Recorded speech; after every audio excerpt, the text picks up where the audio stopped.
there are levels of achievement, and I think that my primary interest is raising the level of the dance so that it becomes a very difficult but truly artistic dance art form. Jamila Salimpour, a powerful and fascinating woman that influenced hundreds of dancers and musicians in the past 50 years. Known for demystifying Middle Eastern movements and finger symbol patterns, Jamila Salimpour created the foundation for a new dance language. She was born in 1926 into a Sicilian family in New York City and didn't speak English until she entered English-speaking schools. Jamila Salimpour began her performing career at the age of 16 in the Ringling Brothers Circus as an acrobatic dancer. She had 5 elephants in her act. Her father had been in a Navy station in Egypt in 1910. As a little girl, Jamila had her first lessons in Middle Eastern dance with him. In her teenage years, she continued her studies by watching Egyptian star Tahaya Carioca in movies. By 1946, she was dancing at family and cultural events.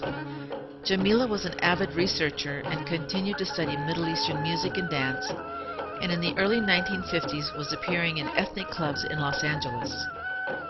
She danced at the famous San Francisco Baghdad Cabaret, a club she also owned. She was the first woman to own a Middle Eastern club in California. Her first classes began in 1949, and Jamila began to develop her unique method of verbal breakdown and terminology for her movements.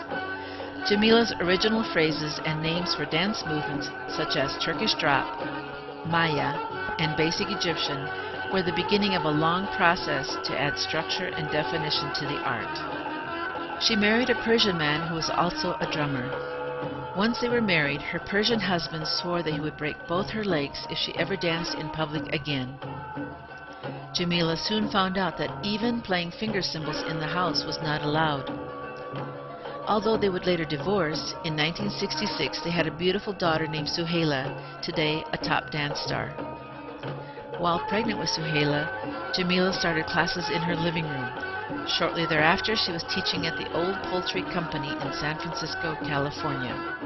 During this fertile time of dance creativity, Jamila was performing on the same street as Lenny Bruce.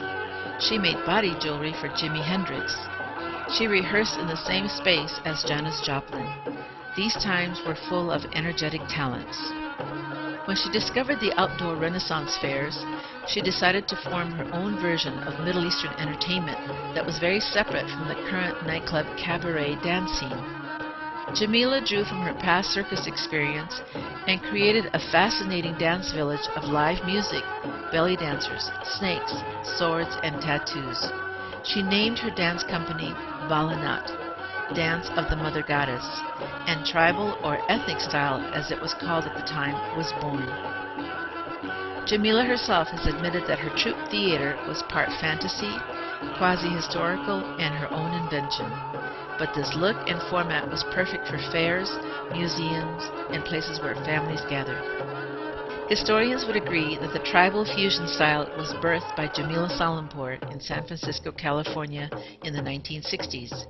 Bal Anat was the original version of tribal.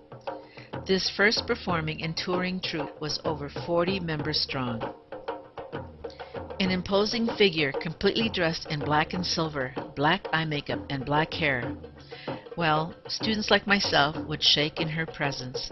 I moved from New Mexico to San Francisco and found myself in her class. I was new to the area, and my homemade lime green and gold sequin 2-yard skimpy skirt was totally out of sync with the dark ethnic fashion of the dance scene at the time. I never wore that skirt again. A withering look from the powerful and mysterious Jamila could bring down the strongest dancer. Known as Mother J, or the Fortress, once she entered the classroom, students would not utter a word, and Jamila would fasten on huge finger cymbals and begin her drills. You knew you were in the presence of someone special and rare. There was almost a cult-like aura in taking classes with Jamila. To be chosen from these intensive classes to join the Bal Anat troupe made you the elite of the elite in the Bay Area dance circles. Jamila has trained innumerable teachers and performers from all over the world and produced week-long seminars and festivals, often co-teaching with her daughter Suhaila Salimpour, who first danced at the age of 2 with the Bal Anat troupe.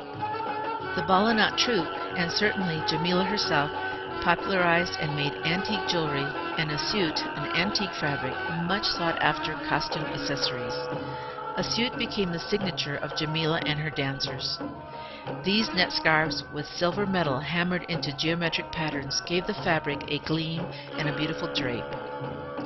Over 24 complex finger symbol patterns were published in her own finger symbol manual with an accompanying instructional audio tape. Both continue to be invaluable resources to dancers today and are available in the updated DVD versions. In addition to her dance format manual, she also published a photographic history of Middle Eastern dancers at the Chicago World's Fair entitled From Cave to Cult to Cabaret. From 1974 to 1990, Ms. Salimpour was the contributing editor for Habibi, a major Middle Eastern dance periodical. Jamila Salimpour believes that today's dancers should do it all, learn it all. Take ballet, take jazz, she would say to her students with a sparkle in her eye. Who do you think drove Suhaila to jazz and ballet all those years? An international performer and teacher, Suhaila continues this dance legacy, along with her daughter, Jamila Salimpour. Says Suhaila, "My mother makes people happy and feel like dancing. I was happy and felt like a full circle was complete. It went from me teaching 1 day a week in my mother's studio 28 years ago when I was 14 years old, to now, my mother teaching in my studio 1 day a week. Now that is tribal."